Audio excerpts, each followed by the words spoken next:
5 साल की उम्र में ही भक्त ध्रुव ने भगवान की गोदी प्राप्त की थी। स्वाभिभव मनु के पुत्र हुए हैं महाराज उत्तानपाद, जिनकी पत्नी का नाम था महारानी सुनीति, जो बहुत ही पतिव्रता स्त्री थी। लेकिन विधाता का ऐसा लेख था,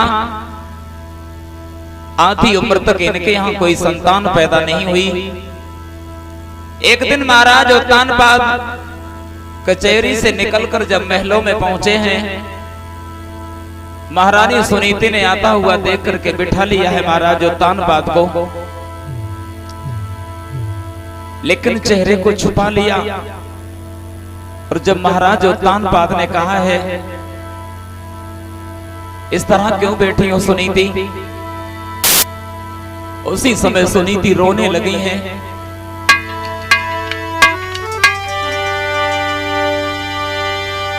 तुम्हारी गौने नल में नीरा और बंधे नाई धीरा, रोई गई रानी।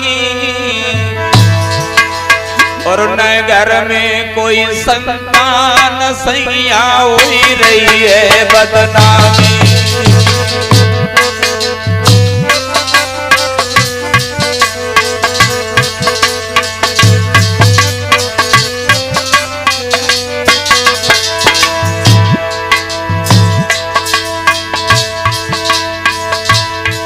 महारानी सुनीति रोने लगी, कहने लगी, महाराज आधी उम्र हो गई लेकिन हमारे यहाँ किसी बच्चे ने जन्म नहीं लिया।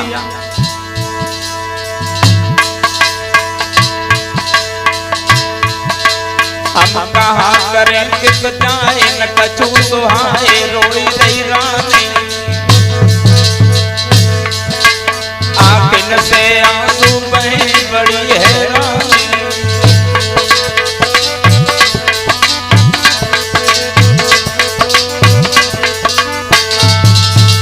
रो रही है महारानी सुनीति। उत्तानपाद समझाने लगे हैं, रानी रोने की जरूरत नहीं है, विधाता का जो लेख है वही होगा हमारे साथ में। लेकिन सुनीति कहने लगी, महाराज हम क्या करें, संतान का वियोग हमें बहुत परेशान कर रहा है। ऐसा क्या हमने पाप किया है जो इतनी उम्र तक हमारे यहाँ कोई संतान नहीं हुई। अरे रानी रोबे आंसू डारे, और मेरी कहाँ लिखी कर मन में।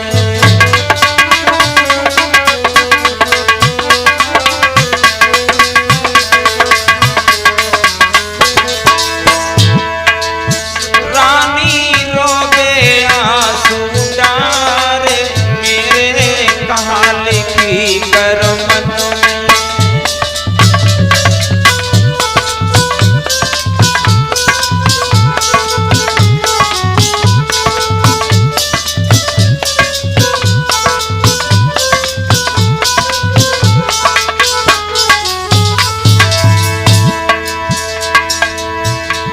मेरे गोद रही है खाली, ना लाल भयो ना लाली।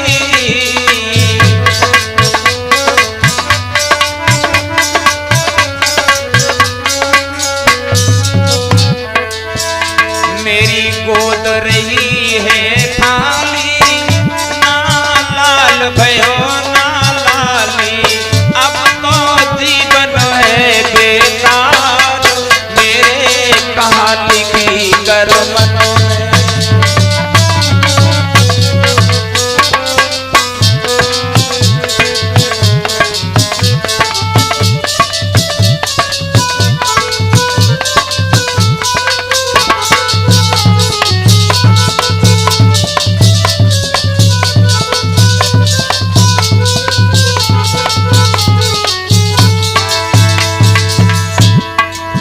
जिस समय ज्यादा दुखी देखा महारानी सुनीति को समझाया उत्तानपाद ने, ज्यादा चिंता करने की जरूरत नहीं है महारानी, उस विधाता की इच्छा से ही गरुड़ और सर्प का मेल होता है। उस प्रभु की इच्छा से शेर और बकरी एक घाट पर पानी पीते हैं। और उस विधाता की इच्छा से ही हमारे यहाँ संतान पैदा हो सकती है। लेकिन सुनीति कहने लगी महाराज, महाराज ने बल कहलावे, सब हमको बांध बतावे।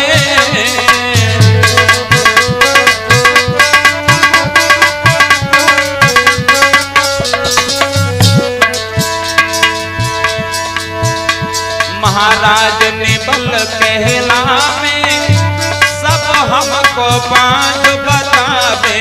मेरी हंसी करे संसार, मेरे कहा लिखी करमत।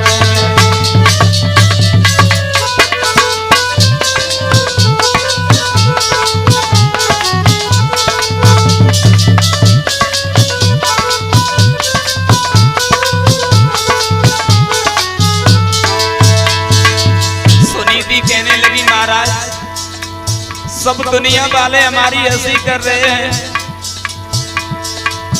तुम्हें निबल बता रहे हैं, हमें बांझ बता रहे हैं।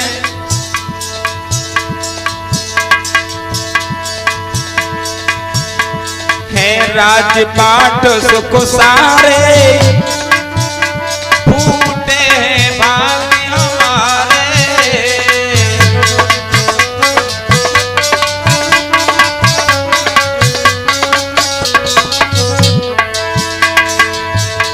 है राजपाट सुख सारे, फूटे हैं भाग्य हमारे।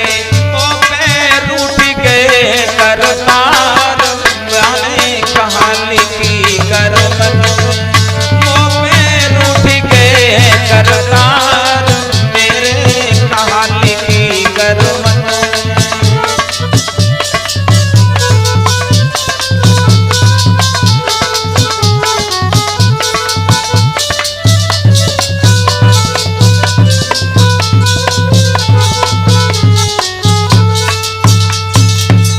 महाराज उत्तान पाद समझा रहे हैं, लेकिन सुनीति कहने लगी, प्रभु ऐसा कीजिए, अगर हमारे गर्भ से किसी बच्चे ने जन्म नहीं लिया है तो आप दूसरी शादी कर लीजिए। और दूसरी शादी का जैसे ही नाम सुना है महाराज उत्तान पाद कहने लगे, सुनीति तुम्हें नहीं मालूम है, अगर सौत आंगन में आ गई तो तुम्हारा जीवन नरक हो जाएगा। और समझाते हुए उत्तान पाद बोले हैं कि प्यारी प्यारी शादी करके और जीवन भर ना शादी होगी। अरे घर की तो आबादी होगी,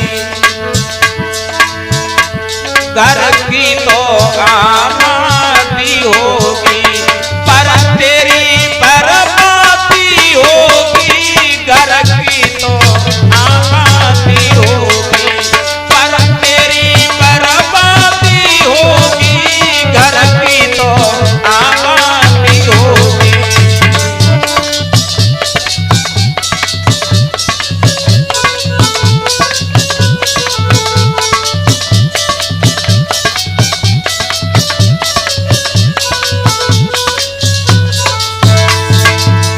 अगर सौत आंगन में आ गई तो तुम्हारे जीवन की बर्बादी हो जाएगी सुनीति, क्योंकि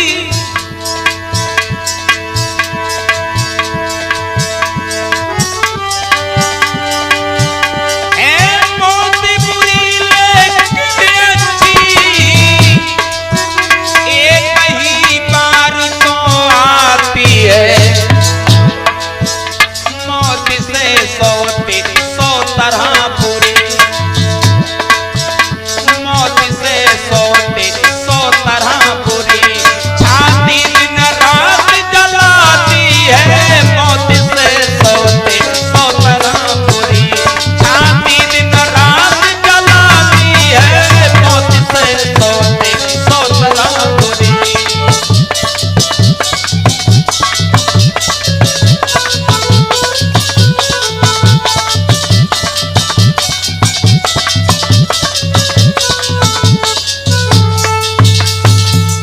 समझाने लगे हो तानपाद दूसरी शादी ना करवाओ सुनीति, सुनीति कहने लगी है महाराज हमारे जीवन में चाहे जो भी दुख आए, लेकिन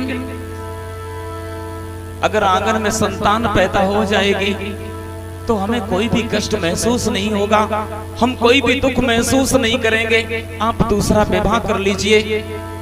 और उसी समय महाराज बेबस होकर के दूसरा विवाह सुरुचि के साथ में करके लाए हैं।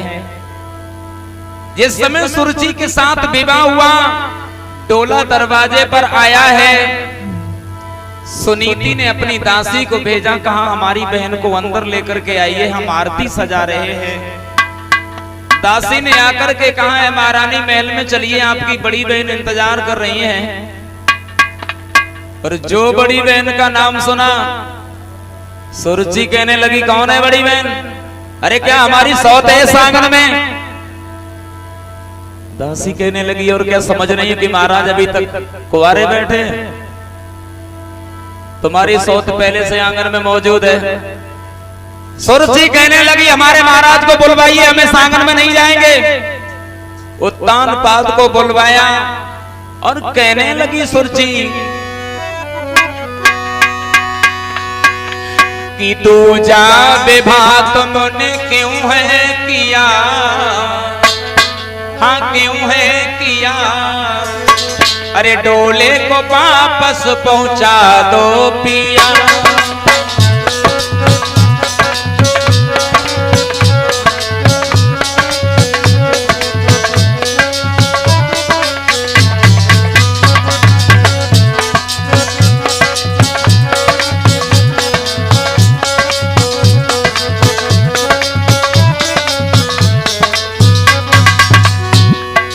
हमें हमारे घर वापस भेज दो। जब तुम्हारे एक पत्नी थी तो तुम हमारा विवाह करके क्यों लाए? हमें इस आंगन में नहीं रहना है।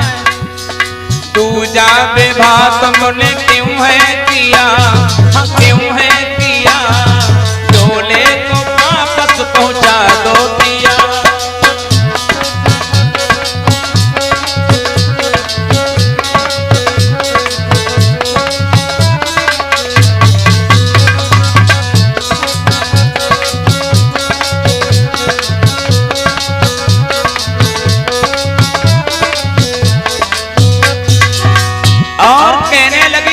महाराज उत्तानपाद से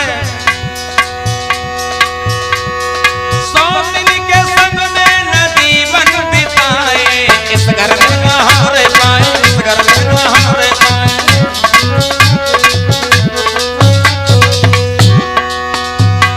सौतनी के संग में नदी बन बिताए, इस घर में नहारे पाए, इस घर में नहारे पाए।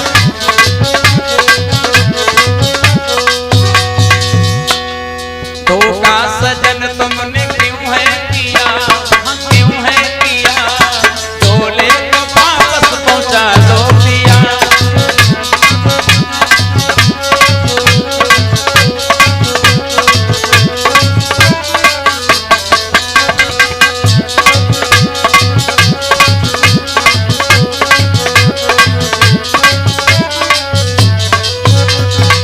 तुमने हमारे साथ बहुत बड़ा धोखा किया है महाराज।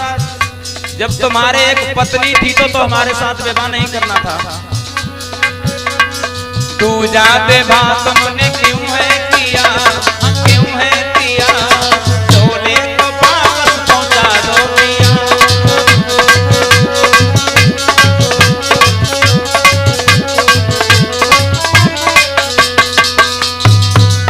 जिस समय ये बात कही है, महाराज उत्तानपाद की जबान से कोई भी जवाब नहीं आया। बहुत देर इंतजार करके सुनीति बाहर निकल करके आई हैं। आंखों में आंसू भर के सुनीति कहने लगी हैं सुरुचि से, महारानी तुम हमारे पति को क्यों इतना दुखी कर रही हो? अगर तुम्हें हमारा दुख है तो हम तुमसे कह रहे हैं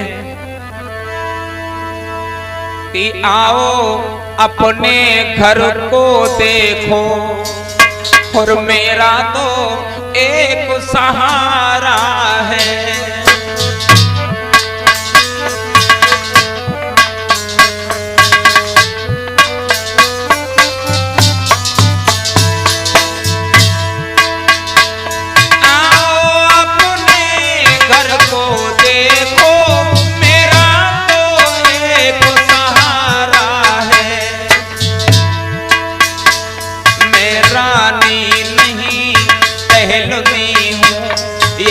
सब धन धाम तुम्हारा है।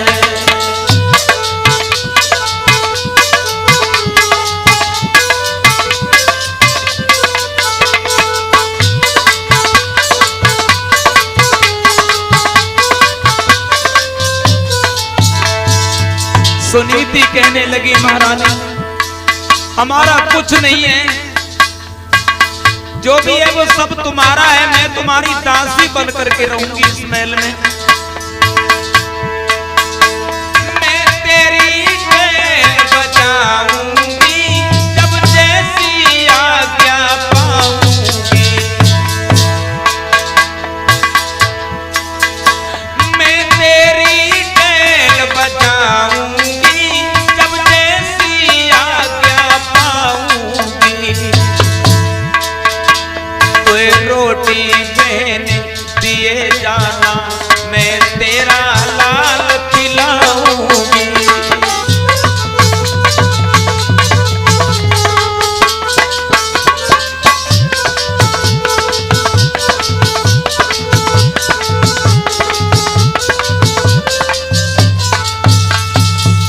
जिस समय ये बात कही है सुरुचि कहने लगी महाराज देख लिया तुमने, देख लिया ये बूढ़ी बिल्ली भगतिन बन करके चिड़िया घर में रहती, अगर हमने इसे अपना बच्चा दिया तो गला दबा के मार देगी और किसी दिन तुम्हें भी जहर खिला देगी, इसलिए हम इसे घर में नहीं रखेंगे। और बहुत देर हो गई हमें ये नाटक देखते देखते, ज्यादा देर यहाँ नहीं रुकेंगे। और गुस्से में आकर के सुरुचि कहने लगी महाराज उत्तानपाद जो नाटक खूब दिखाई रहे और यह घर में लाएंगे सैया जी सैया जी सैया जी घर तब जाऊंगी है 100 दिन निकाल के। सैया जी घर तब जाऊंगी है 100 दिन निकाल के।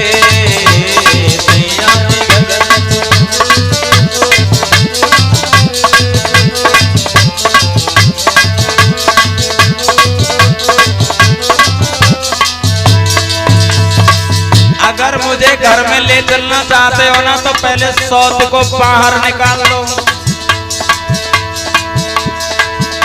तुम नाटक खूब दिखाई रहे या घर में लाई के।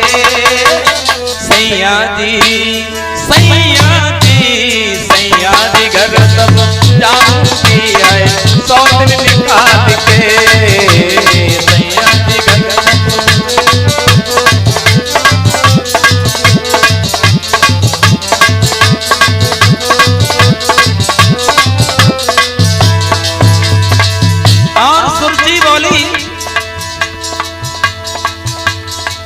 सौतिल को संग राख के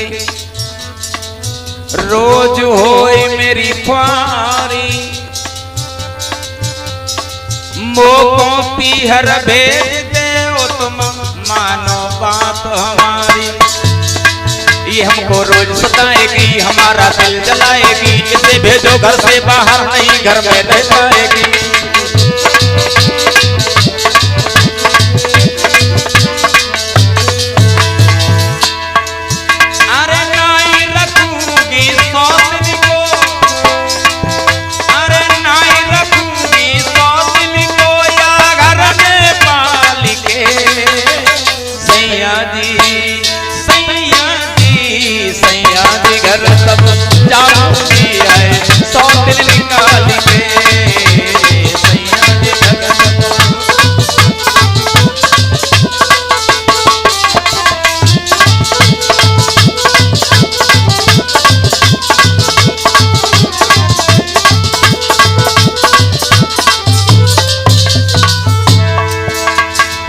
अगर 100 इस आंगन में रहेगी तो मैं हरगिज नहीं रहूंगी। तुम नाटक खूब दिखाई रहे या घर में लाई के। सैया जी सैया जी सैया जी घर जाऊंगी है 100 दिन निकाल के।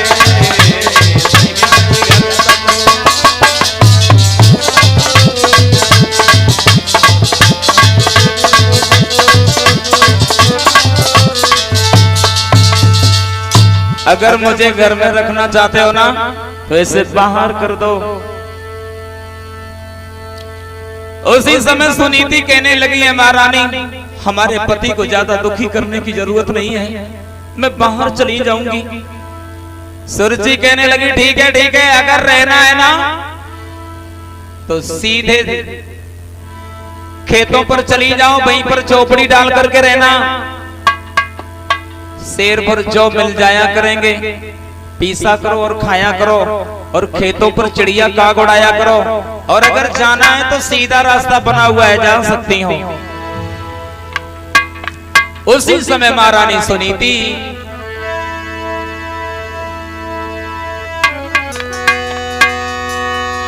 तो छुई राजा के पाए और सुनीति खेत पे चली थी सिधाई रे।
उसी समय महारानी सुनीति अपने पति के चरण स्पर्श करने के बाद में खेतों पर पहुंची हैं। अपने हाथों से झोपड़ी बना करके वहीं पर रहने लगी हैं, लेकिन संतान के दुख ने उन्हें चैन से रहने नहीं दिया। और एक दिन आधी रात पर मरने के लिए सुनीति जब वन में पहुंची हैं, देवर्षि नारद ने देखा है मैया सुनीति आज मरने के लिए आई हैं, लेकिन इन्हें पता नहीं है कि इनके गर्भ से एक परम भक्त पैदा होने वाला है। देवर्षि नारद भाग खड़े हुए हैं। नारद ने आते ही आते मैया सुनीति से एक प्रश्न कर दिया। बोले हैं देवर्षि नारद के बरसा थोड़ी भई अरे महारानी कोई कह कहूँ तो किसान जी।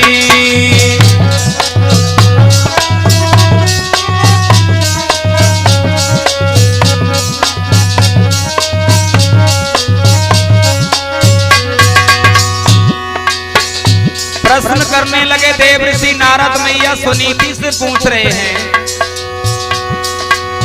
के बरसा थोड़ी भाई अरे महारानी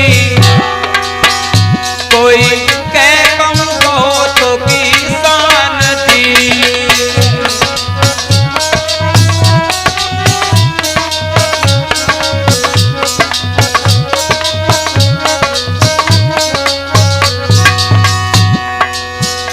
अरे सही के तू बंजर परो अरे परमेश्वर गंगा कहारती करतार जी।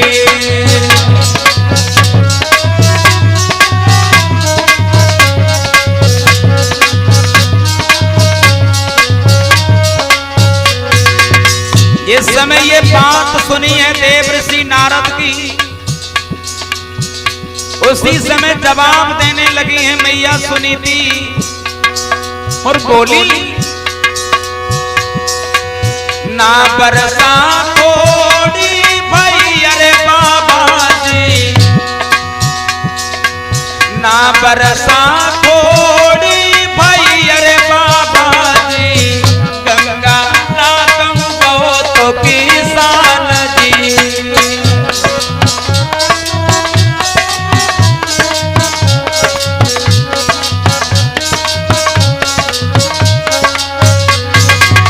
और बोली मैया सुनीति,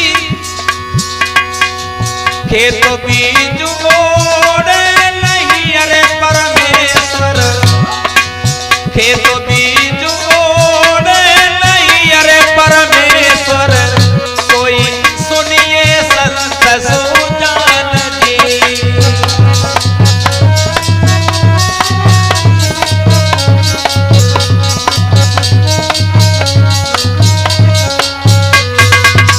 जिस समय ये बात कही है, देव ऋषि नारद कहने लगे हैं मैया सुनीति दुखी होने की कोई जरूरत नहीं है। तुम्हें नहीं मालूम है कि तुम्हारे गर्भ से एक भक्त पैदा होने वाला है और हम तुम्हें एक फल दे रहे हैं, ये फल ले जाओ और आशीर्वाद दे रहे हैं हम तुम्हें कि तुम्हारी गोदी से, तेरी गोदी में लाल को आए जय घर लौटी जइयो, तेरी गोदी में लाल को।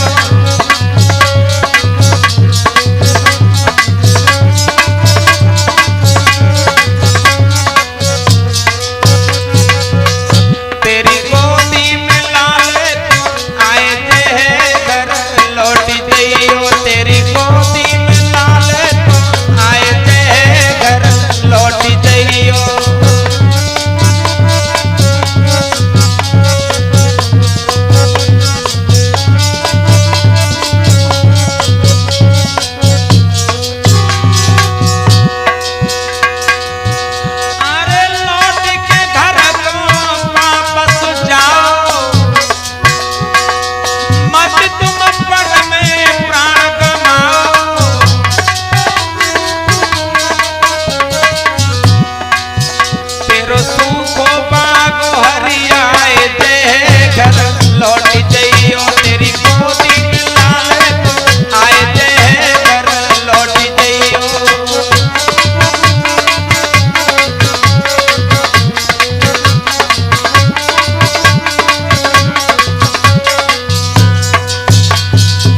देव ऋषि नारद की बात पर विश्वास करके मैया सुनीति वापस चली आई हैं, उसी झोपड़ी में गुजर बसर करने लगी हैं। और एक दिन महाराज उत्तानपाद शिकार खेलने के लिए घोड़ा सजाते हैं।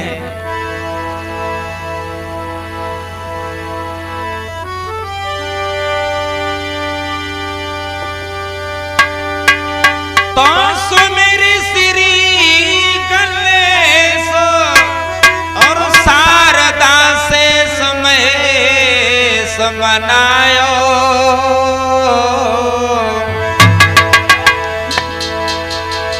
और घोड़ा पे भयो सवार रे जनते का हाथ उठायो।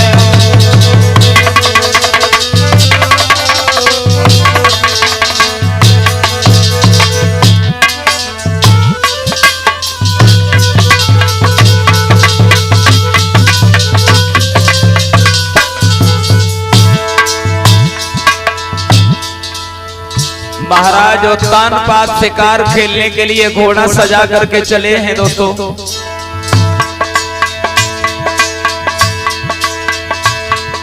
और पढ़ के चलो अगर हाथ तलवार न देर लगाई है, देर लगाई। और विकट बनी के बीच गयो नियराई, विकट बनी के बीच गयो नियराई।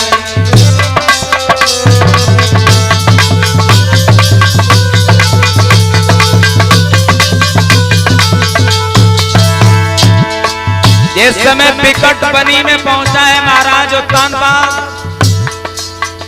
घूमता हुआ जा रहा है। और उसी समय वन में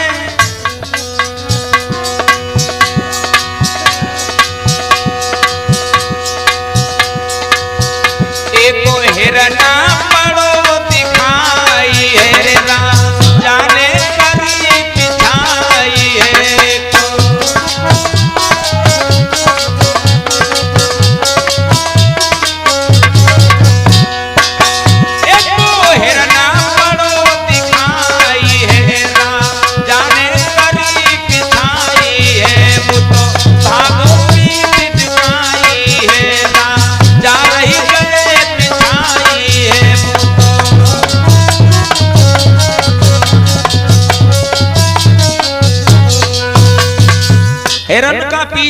करते रहे सारे दिन महाराज उत्तानपाद, लेकिन वो हिरन हाथ में नहीं आया। और धीरे धीरे शाम हो गई वन में। जब शाम हो गई है, प्यास लगी हुई है, भूख भी सता रही है, उसी समय महाराज उत्तानपाद राजा ने अब लौटन की लाग लगाई।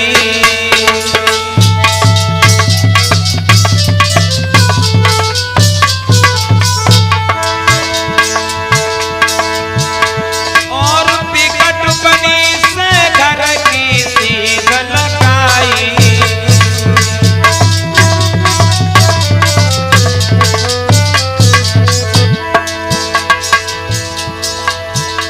महाराज बनी में भोए सोत पात। जब तक लौटो राजा भैया, जब तक लौटो राजा, तब तक हुई गई रात। जब तक लौटो राजा,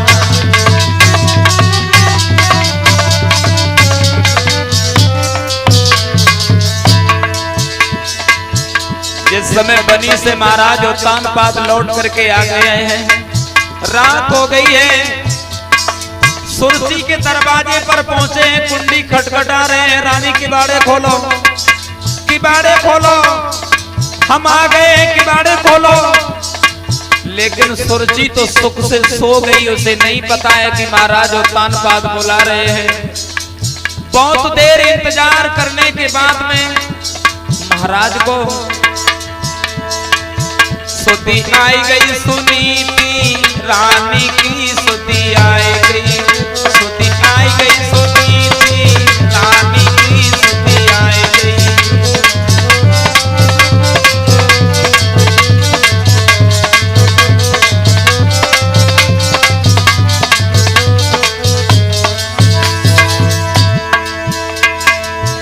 अरे हुई निराश महल से लौटो,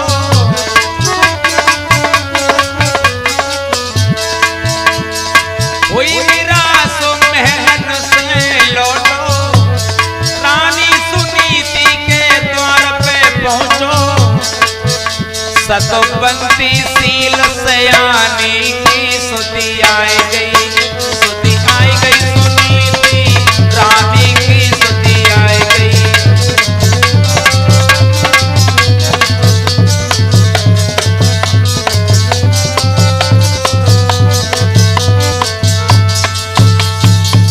सुनीति के पास में पहुंचे हैं।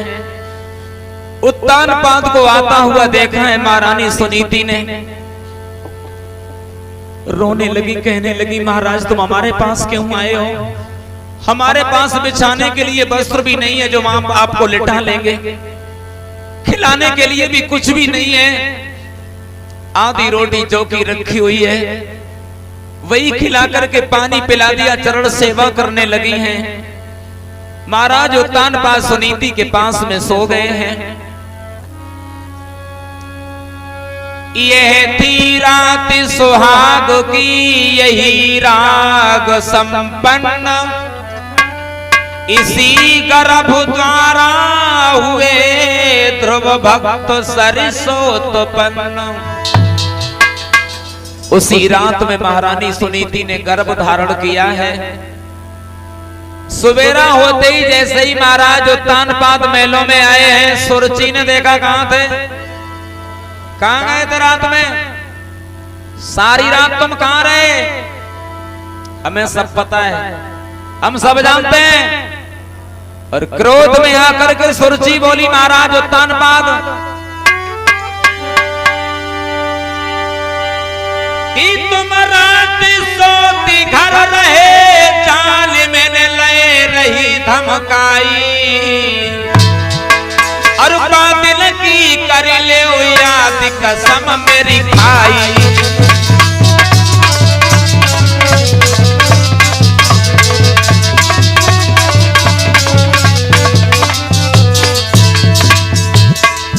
तुम हमारी सौत के आंगन में रहे हो, तुम्हारा चेहरा बता रहा है।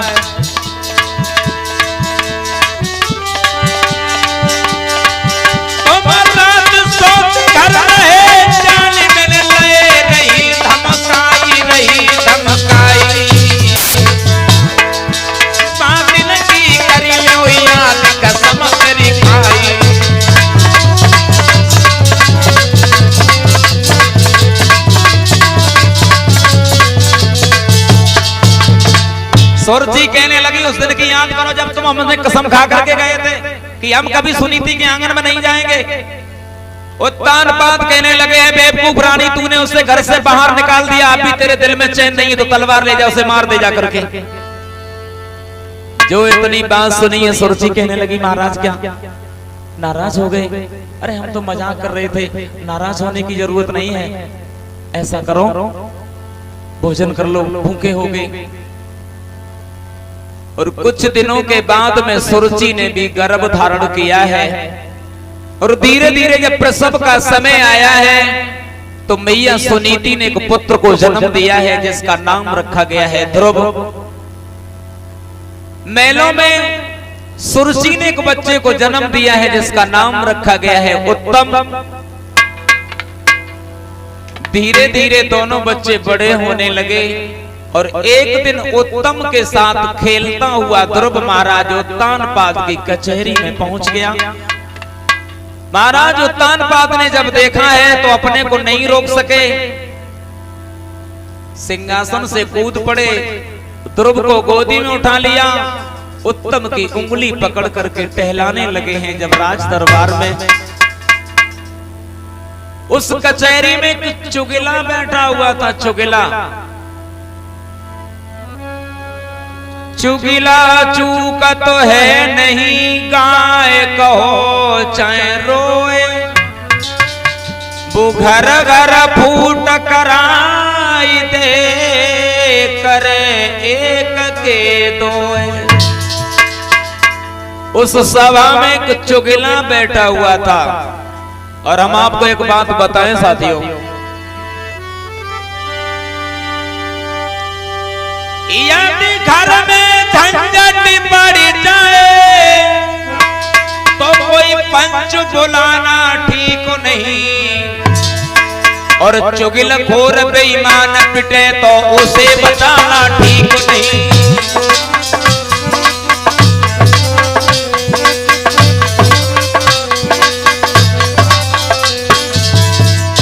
अगर चुगला और बेईमान पिट रहा है तो बचाओ मत, क्योंकि चुगला की आदत कुत्ता जैसी होती है। पेड़ के नीचे ऊंट खड़ो, पेड़ के नीचे ऊंट खड़ो, वो पत्ता ही पत्ता सुनते हो, चाहे कितना बढ़िया कुत्ता होए पर टांग उठा के।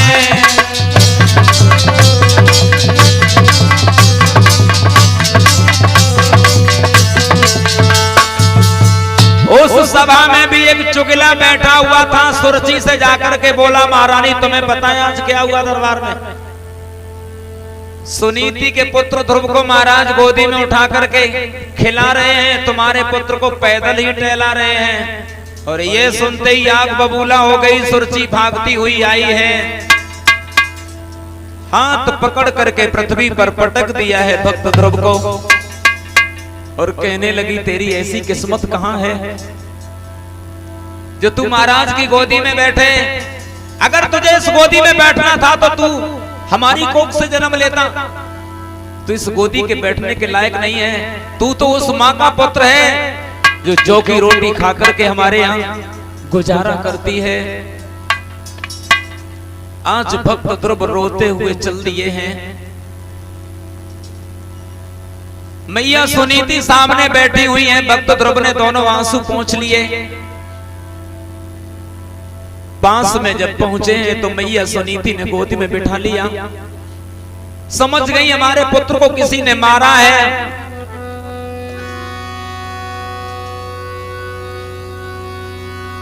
और उसी समय मैया सुनीति रोने लगी। किसने मारा हमारे बेटे को? किसने मारा है? किसने मारा है मेरा दुलारा?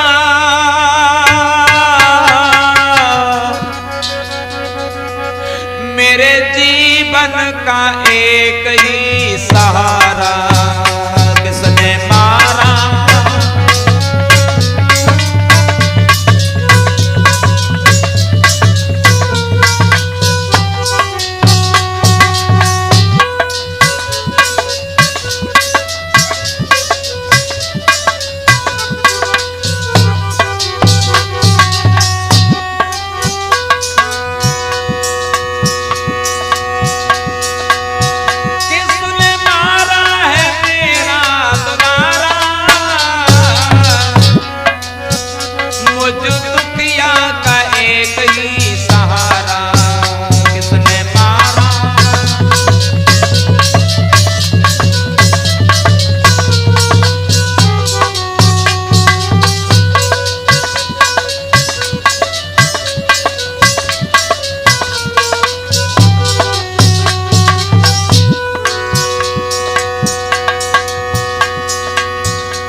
रोने लगी है मैया सुनीति। मैंने बड़े दुखों से अपने पुत्र को पाला है, लेकिन हमारे लाल को किसने मारा है? किसने मारा?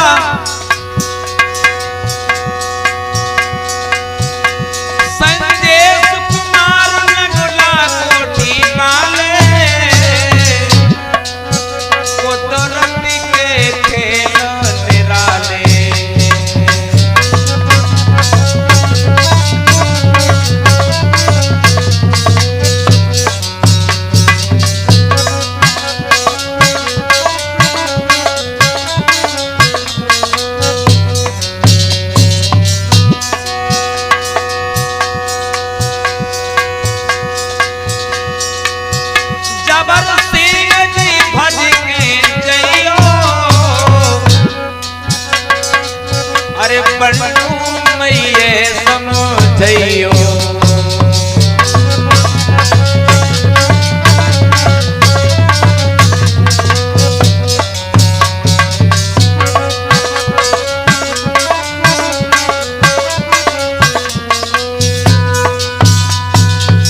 आज जिस समय मैया सुनीति रोने लगी है, पूछने लगी पुत्र तुम्हें किसने मारा है, क्या हुआ है तुम्हें? उसी समय आज महाराज उत्तानपाद की कचहरी का हाल बताते हुए बोले हैं ध्रुव मैया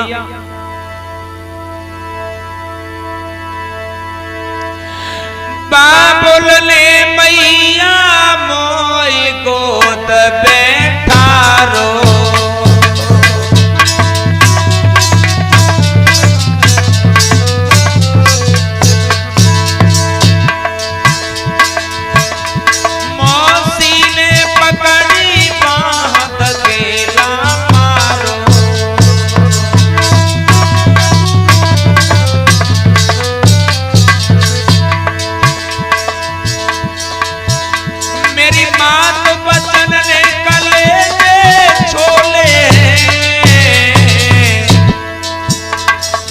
मौसी को दुख ना मैया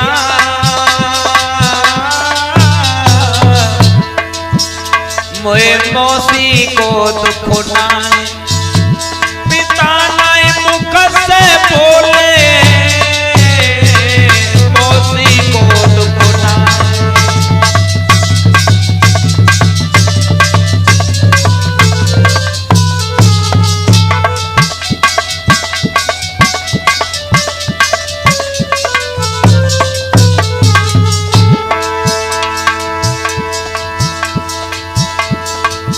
ध्रुव कहने लगे मैया हमारी मौसी तुम्हें गालियां देती रही, लेकिन हमारे पिता ने ये नहीं कहा कि तुम गाली क्यों दे रही हो, हमारे पुत्र को क्यों मार रही हो। अब तो रोई रोए बेटा ने मात को बात बताई है।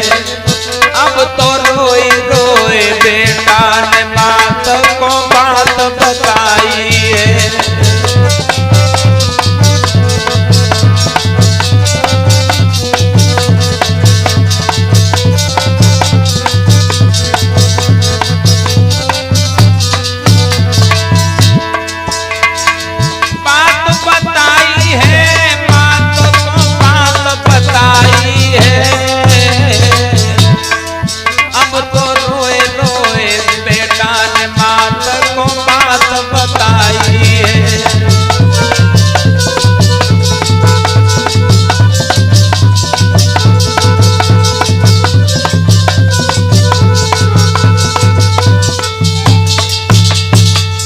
जिस समय ये कहा है सुनीति समझाती हुई बोली है बेटा अगर सुरुचि ने ये कहा है कि तुम उस पिता की गोदी के काबिल नहीं हो तो हम तुम्हें बताते हैं लाल तुम परम पिता की गोदी में बैठना जो संसार का पिता है, जगत पिता है, सबका पिता है। और जिस समय ये बात सुनी ध्रुव पूछने लगे हैं मैया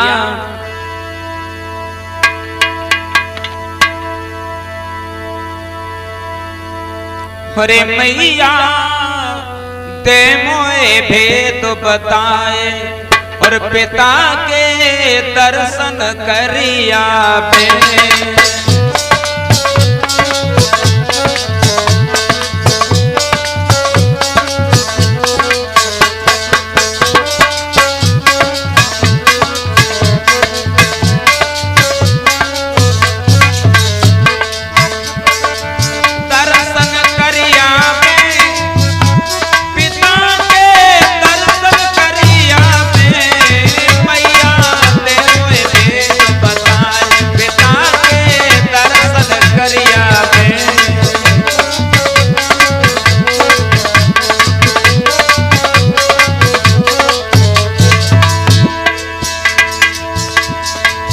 ध्रुव कहने लगे मैया वो परम पिता कहाँ रहते हैं, किस जगह रहते हैं, हमें बताओ, हम उनके दर्शन करने जाएंगे।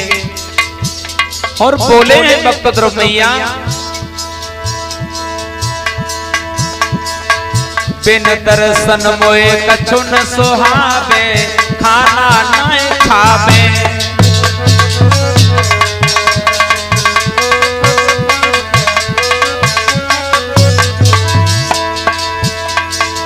बिन दर्शन मोए कछु न सुहावे, खाना न खावे।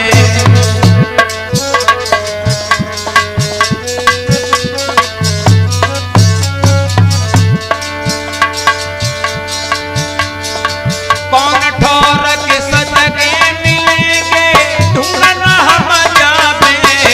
मैया ते मोए भेद बताए, पिता के दर्शन कर आवे।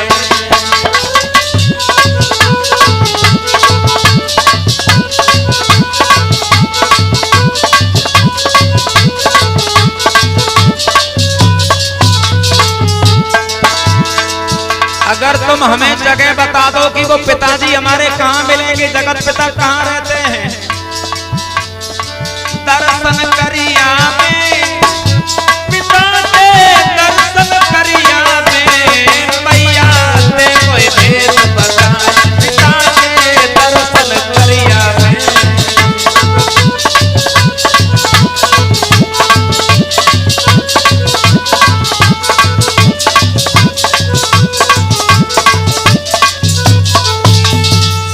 जिस समय ये बात पूछने लगे हैं भक्त ध्रुव, मैया सुनीति कहने लगी है बेटा तुम्हारी बहुत छोटी उम्र है, अभी तुम भजन करने के काबिल नहीं हो, बड़े हो जाओ तब जाना।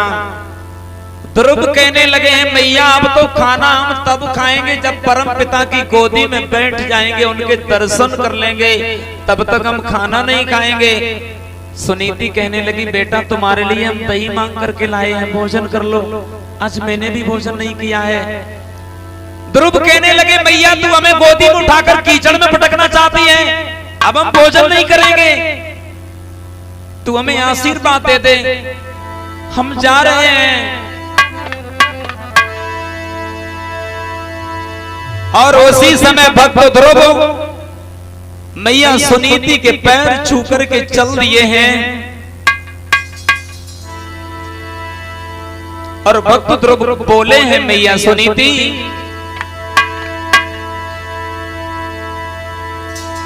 अरे माल खजाना सब तज दीना, अब नहीं घर में जीना, ये कैसा जोग लिया है, ये कैसा जोग लिया है।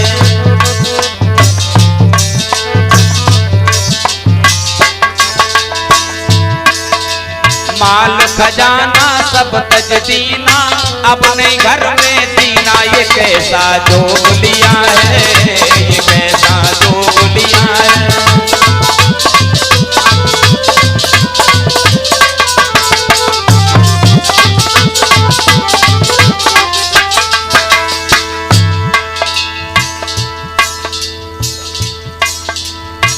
जिस समय महाराज उत्तानपाद ने ये सुना कि हमारा पुत्र भजन करने वन में जा रहा है, नौकर को भेजा, कहा कह देना जाकर के आज से तुम्हारी माँ को शुद्ध गेहूं की रोटी मिलेगी, लेकिन ध्रुव ने मना कर दिया। फिर सूचना भेजी आधा राज्य दे देंगे लेकिन वन में न जाएं। लेकिन भक्त ध्रुव ने माल खजाना सब तज दीना, अब नहीं घर में जीना, ये कैसा जोग लिया है, ये कैसा जोग लिया है।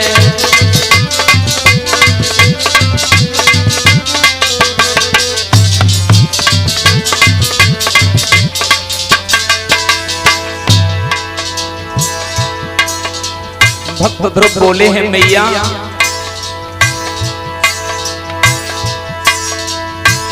मेरी मातुरी दर्शन पिता के पाँव जाई के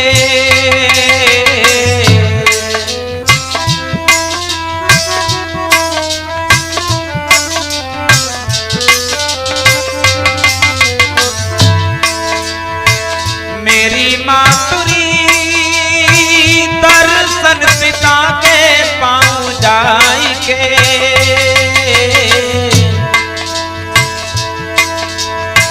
जीवन रहा जो मैया तुमसे मिलूंगा मैं आई के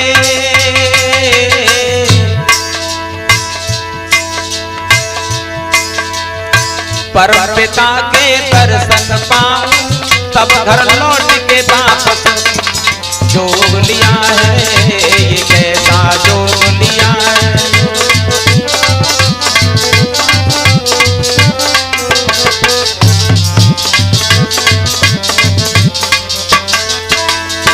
परम पिता के दर्शन पाऊं तब घर लौट के आऊं। ये कैसा जोग लिया है। ये कैसा जोग लिया है। माल खजाना सब तज दीना अब नहीं घर में जीना। ये कैसा जोग लिया है। ये कैसा जोग लिया है।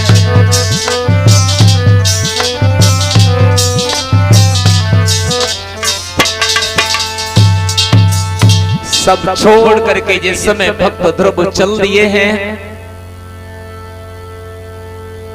और ये 500 रुपए का पुरस्कार हमारे पास में जो आया है हमारे भाई जबर सिंह यादव ग्राम कैल्ठा के रहने वाले हैं, उनकी तरफ से भगवान सदैव सुखी रखे।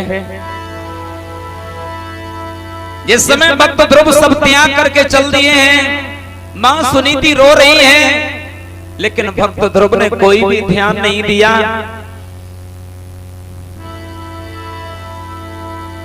जब तक भक्त ध्रुव दिखाई देते रहे मैया सुनीति देखती रही और जब आंखों से ओझल हो गई है तो गिर पड़ी है मैया सुनीति। जब होश आया रोने लगी। मेरो बारो सो लाला हर चलो गयो रे और गजबो भयो रामा जुलम भयो रे। गजबो भयो रामा जुलम भयो रे।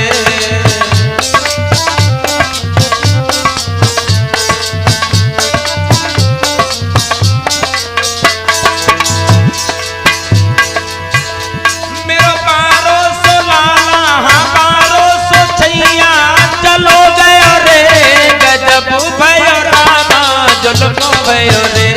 गजबो भयो रामा जुलम भयो रे।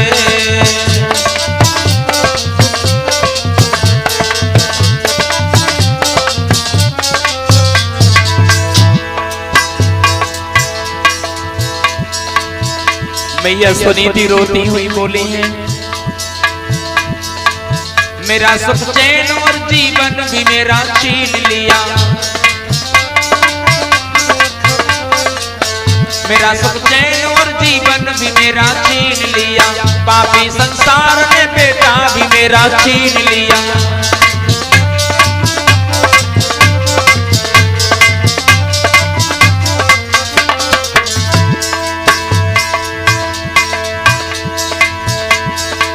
बेटा बिन तड़पे बेटा बिन तड़पे अब मैं रात बिताऊं कैसे। पिरे की आग को बिन बेटा बुझाऊं कैसे। पिरे की आग को बिन बेटा बुझाऊं कैसे।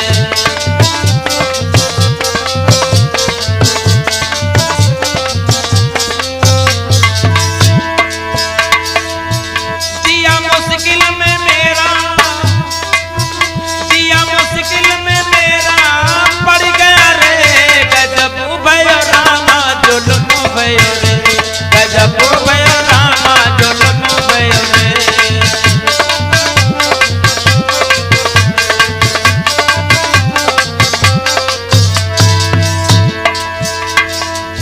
रात की आस गई दिन का सहारा भी गया, रात की आस गई दिन का सहारा भी गया, मेरा सूरज भी गया मेरा सितारा भी गया।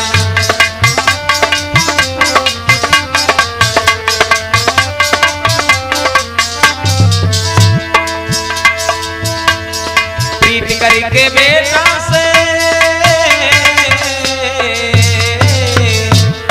प्रीत करके बेटा से आज दुखी मैं होई, जैसे मैं बिछुड़ी हूँ वैसे बिछुड़े ना कोई, जैसे मैं बिछुड़ी हूँ वैसे बिछुड़े ना कोई।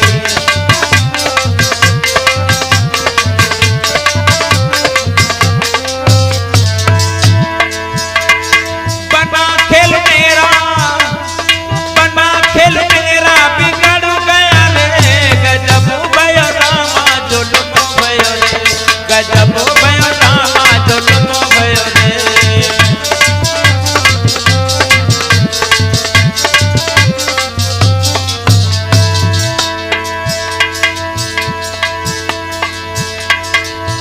मेरो 1200 लाला हमारो सो छैया चलो गयो रे, गजब भयो रामा जुल्म भयो रे, गजब भयो रामा जुल्म भयो रे।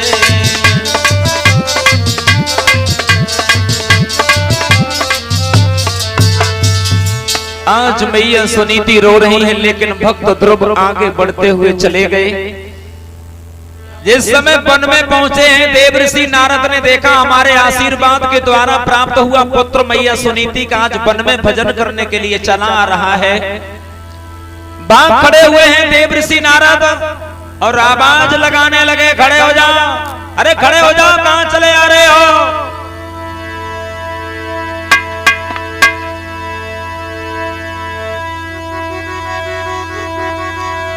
कि नारद बोले नादान न बन, नारद बोले नादान न बन, जो आगे कदम बढ़ाएगा, जो आगे कदम बढ़ाएगा।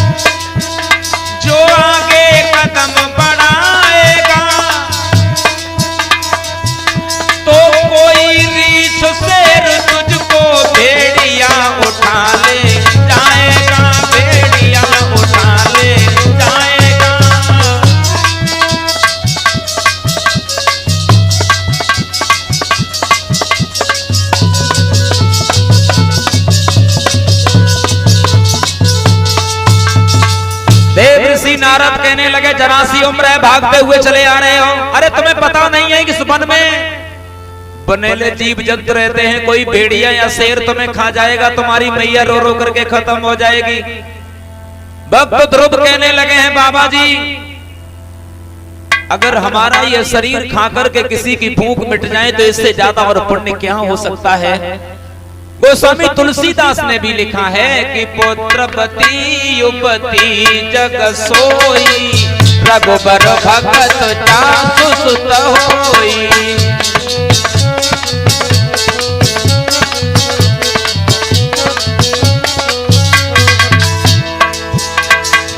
पुत्रपति युवती जग सोई, रघुबर भगत जासु सुत होई, रघुबर भगत।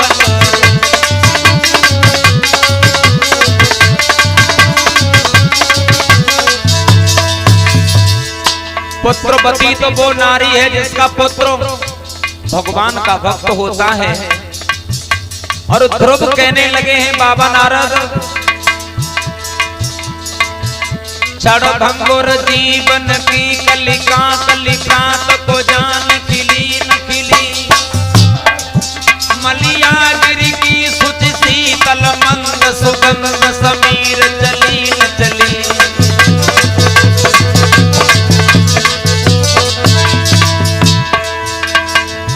कलिकाल कुठार लिए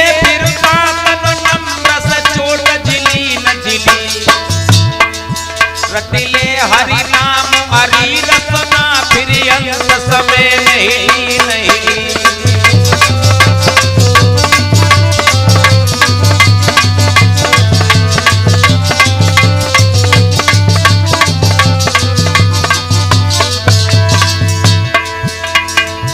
ध्रुव कहने लगे हैं महाराज इस जीवन का कोई भरोसा नहीं है, इसलिए कवि लिख रहा है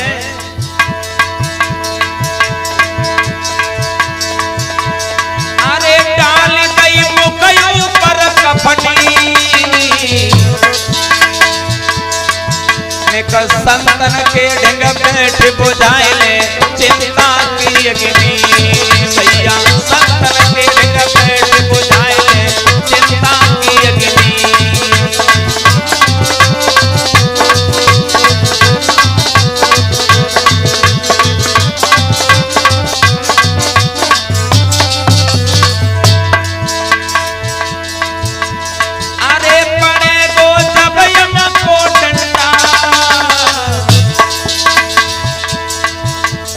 संजय सब तेरे संग जाए नाए लकड़ी और कंडा भैया, बंदे तेरे संग जाए नाए लकड़ी और कंडा।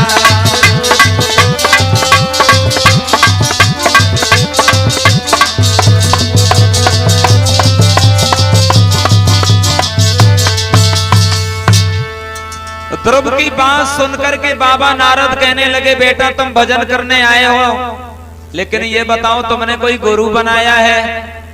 ध्रुव कहने लगे महाराज जी हमारा कोई गुरु नहीं है। और ऐसा करो अब हम गुरु ढूंढने कहां जाएंगे, तुम ही हमारे गुरु बन जाओ।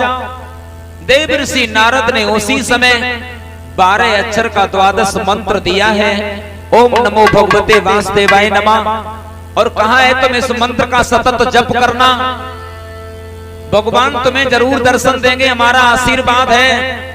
और उसी समय देव ऋषि नारद ने अपने हाथों से यमुना के किनारे पर एक बहुत सुंदर कुटिया का निर्माण किया है। ध्रुव की छोटी सी परण कुटी यमुना तट पर दिखलाती है, और जिसके चारों दिशों खिली भई फुलबारी शोभा पाती है।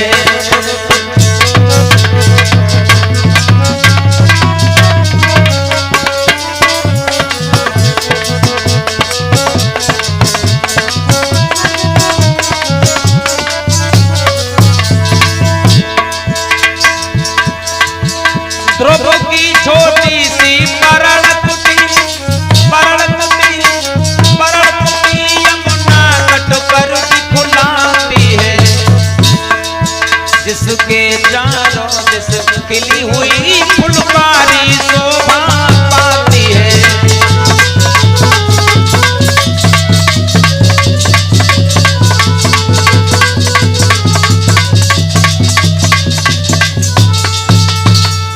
अपने हाथों से कुटिया का निर्माण करके देव ऋषि नारद चले गए। प्रथम महीने में भक्त ध्रुव ने 3 दिन की समाधि लगाई है, उठे हैं, एक फल का गूदा निकाल करके खाया, यमुना से पानी पिया, फिर बैठ गए। दूसरे महीने में 6 दिन की समाधि लगाई है, सूखे पत्तों को रगड़ करके पंखी लगा ली, पानी पी लिया। तीसरे महीने में 9 दिन की समाधि लगाई है, उठ करके थोड़ा जल पिया, फिर बैठ गए। चौथे महीने में 12 दिन की लगाई है, 5वें महीने में 15 दिन की लगाई है, और जिस समय 6वां महीना लगा है भक्त ध्रुव का, तो आज भक्त ध्रुव ने प्राण वायु को खींच करके ब्रह्मांड में रोक दिया। और जिस समय ब्रह्मांड में रोका है ध्रुव ने अपनी प्राण वायु को,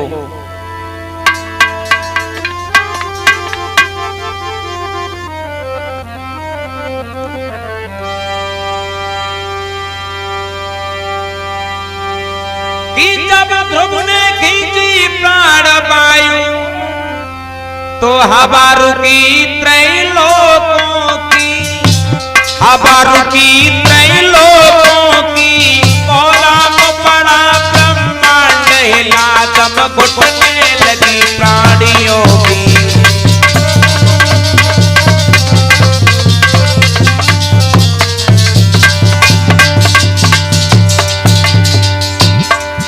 कोहराम पड़ा ब्रह्मांड हिला दम घुटने लगी प्राणियों की।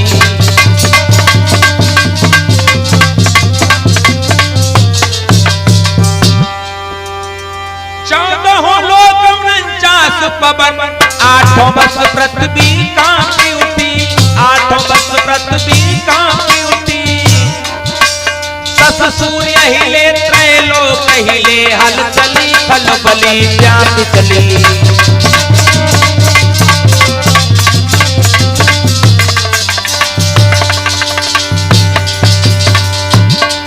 दस सूर्य हिले त्रैलोक हिले, हल चली खलबली व्याप चली।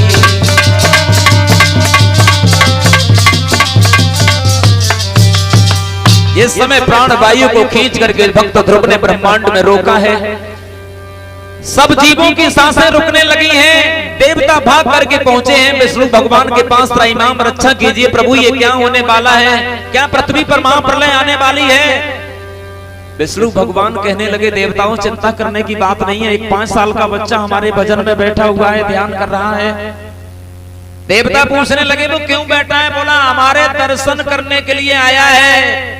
देवता कहने लगे प्रभु चले जाइए, नहीं तो पता नहीं क्या अनहोनी हो सकती है। आज विष्णु भगवान भाग करके पहुंचे हैं भक्त ध्रुव के सामने। अपनी उस झांकी को भक्त ध्रुव के हृदय से खींच लिया और जब आंखें भक्त ध्रुव की खुली हैं तो वही भगवान सामने खड़े हुए थे जिनका दर्शन भक्त ध्रुव अब तक अपने हृदय में कर रहे थे।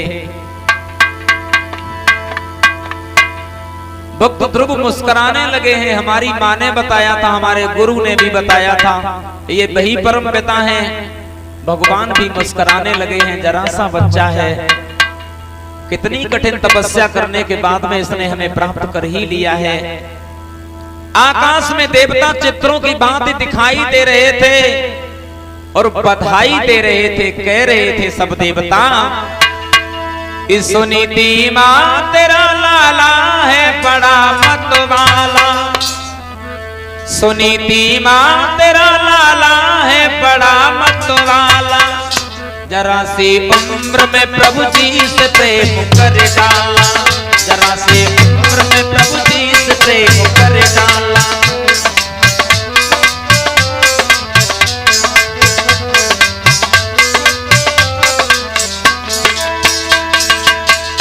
धन्य है मैया सुनीति जो तुमने ऐसे पुत्र को पैदा किया। 5 वर्ष 6 महीने की उम्र में ही भगवान को प्राप्त कर लिया। सुनीति मां तेरा लाला है बड़ा मतवाला। जरा सी उम्र में प्रभु जी से प्रेम कर डाला। जरा सी उम्र में प्रभु जी से प्रेम कर डाला।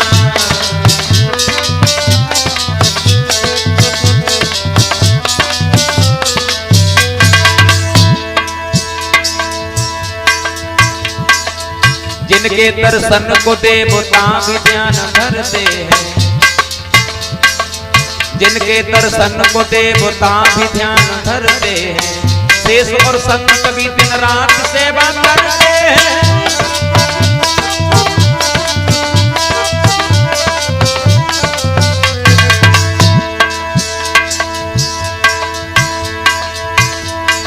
भक्त जिनके नाम की दिन रात फेरते माला।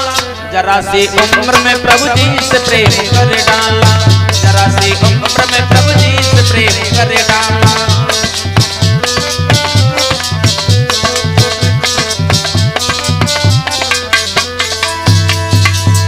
जिनके नाम की माला संत ऋषि भक्त रात दिन फेरते हैं लेकिन प्रभु ध्यान में भी नहीं आते हैं। और वही प्रभु आज दर्शन दे रहे हैं। 5 वर्ष के बच्चे के सामने खड़े मुस्कुरा रहे हैं। 5 ही वर्ष और 6 मास में पाया प्रभु को।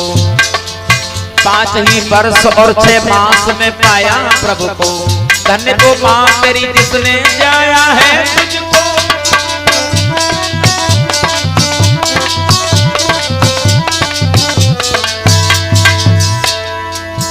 धन्य है मैया सुनीति जिसने तुझे जन्म दिया लेके, धन्य वो गुरु भी जिसने ज्ञान का खोला ताला, धन्य वो गुरु भी जिसने ज्ञान का खोला ताला, जरा से उम्र में प्रभु जी से प्रेम कर डाला, जरा से उम्र में प्रभु जी से प्रेम कर डाला।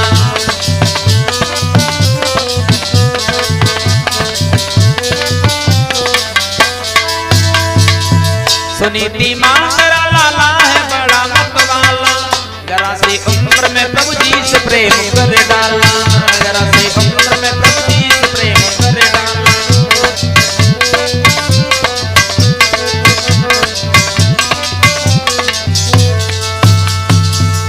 भक्त ध्रुव को गोदी में बिठा लिया है, भगवान कहने लगे हैं भक्तों आज के बाद तुम्हें कभी भी हमारी माया नहीं सताएगी, तुम अपने पिता का अखंड राज करो जाकर के। और उसी समय इंद्र का ऐरावत हाथी मंगाया है, उस हाथी पर बैठा करके भक्त ध्रुव को वापस घर भेजा है। ऐरावत हाथी पर बैठ करके भक्त ध्रुव अपने गांव के बाहर तक आए हैं और सबसे पहले मैया सुरुचि से मिले हैं आकर के। सुरुचि से मिलने के बाद में मैया सुनीति के पास आए हैं जो रो रो करके अंधी हो चुकी थी। भगवान के दर्शन कराए हैं भक्त ध्रुव ने, नेत्र की ज्योति ठीक कराई है। 36,000 वर्ष तक भक्त ध्रुव ने अपने पिता का शासन किया है। एक दिन ध्रुव के छोटे भाई उत्तम शिकार खेलते हुए अलकापुरी में पहुंचे हैं। वहां पर यक्षों से युद्ध हो गया और यक्षों के उस युद्ध में भक्त ध्रुव के छोटे भाई उत्तम मारे गए। उत्तम का बदला लेने के लिए भक्त ध्रुव पहुंचे हैं और उधर से यक्षों की तरफ से कुबेर आ गए। दोनों ने ब्रह्मास्त्र जिस समय निकाले हैं तो भक्त ध्रुव के दादा स्वामी मनु आ गए, उसी समय समझाने लगे हैं।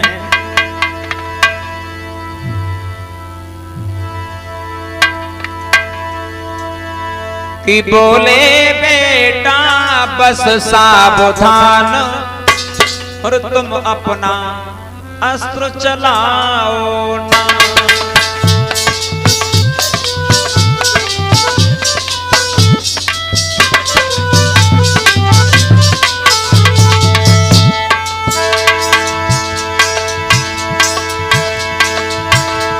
बोले बेटा बस सावधान तुम अपना अस्त्र चलाओ ना। आपस की लगी बुझाने को दुनिया में आग लगाओ ना।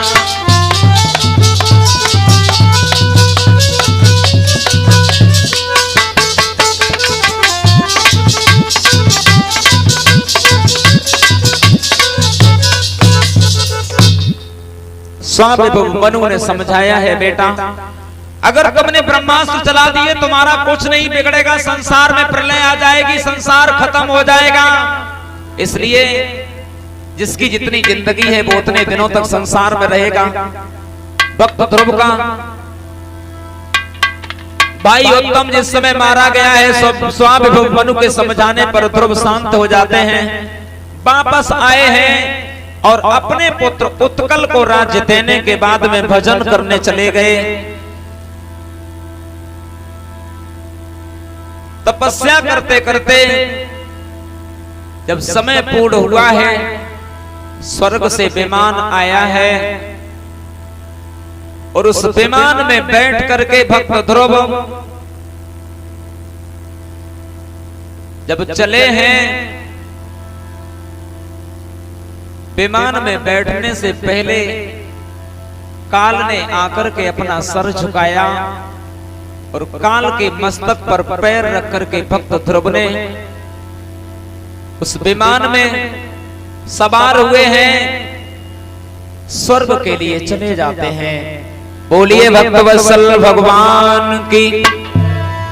भक्त कहता है मुझे राम भजन प्यारा है, भक्त कहता है मुझे राम भजन प्यारा है।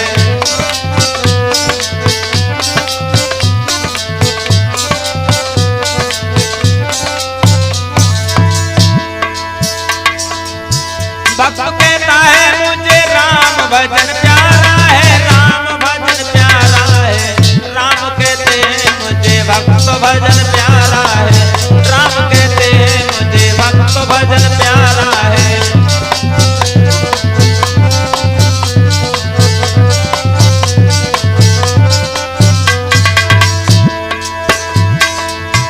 भक्त कहता है मैंने खाक रमाई तन पर, खाक रमाई तन पर। राम कहते हैं मैंने जटा जुटो धारा है, राम कहते हैं मैंने जटा जुटो धारा है।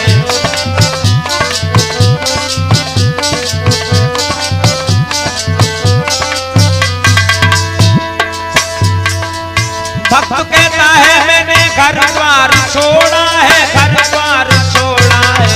राम कहते हैं मैंने स्वर्ग को भी सारा है, राम कहते हैं मैंने स्वर्ग को भी सारा है।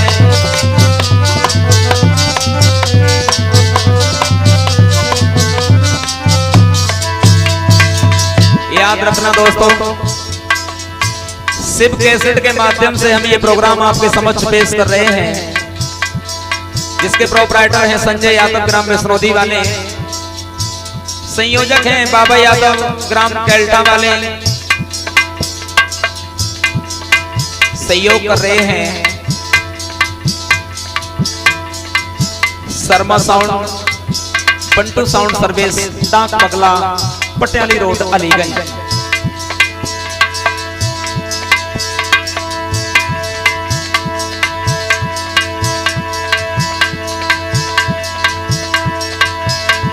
ढोलक पे सुनील बैठे हैं जो ग्राम धर्मपुर वाले हैं।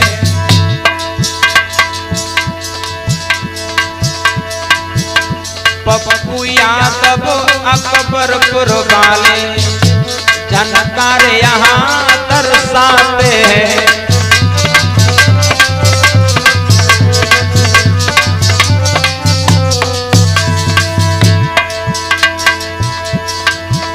जसबीर यादव मोर्चा लहर के चिमटा यहाँ बजाते हैं। संजय सुकुमार नगला कोठी के तुमको गाय सुनाते हैं।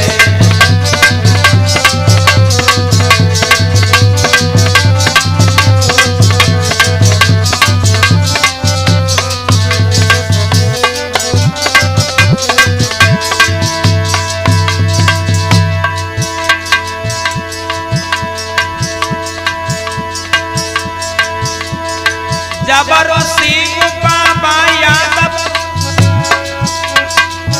यहाँ बैठ के रहे मुस्कियाई है, और उससे कैसे मेरे भैया घर घर में धूम मचाई